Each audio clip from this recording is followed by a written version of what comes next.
India versus Australia, 2008. India chasing Australia. Just 10 runs needed. Victory in sight. The pavilion ready to explode. But then, Dhoni made one gesture and everything froze.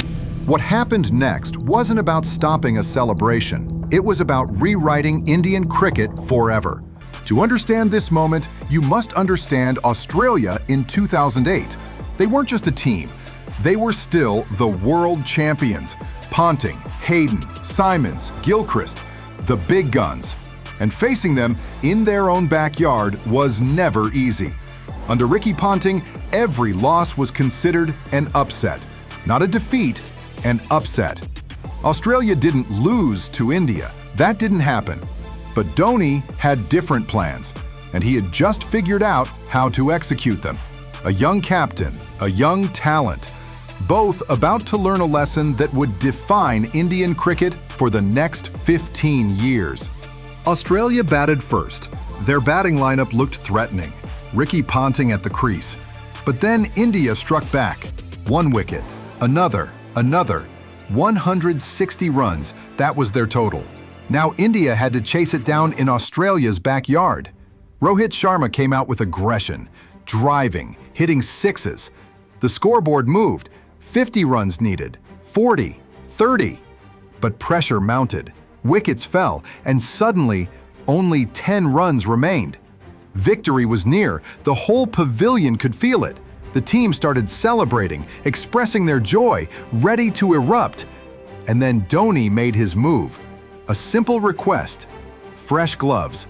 But the message behind it? Everything. The celebration stopped. Players froze. The pavilion went silent. MS Dhoni understood something that night that few captains ever do. He understood psychology, not just cricket, psychology.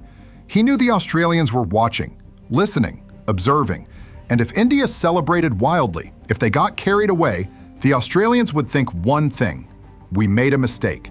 This was an upset. We got unlucky. But that's not the message Dhoni wanted to send. That's not the legacy he wanted to build.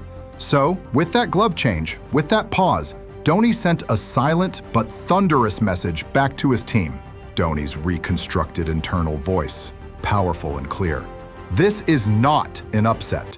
This is not luck. This is us. And we don't celebrate like we've won a lottery. We celebrate like it was supposed to happen. The pavilion understood. The message was crystal clear. Maintain composure. Maintain dignity. This is normal for us now.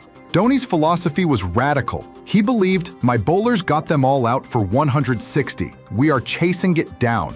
What is the big deal in it? There was no grandeur in victory for Dhoni. There was no fanfare. Victory was expected. Victory was normal.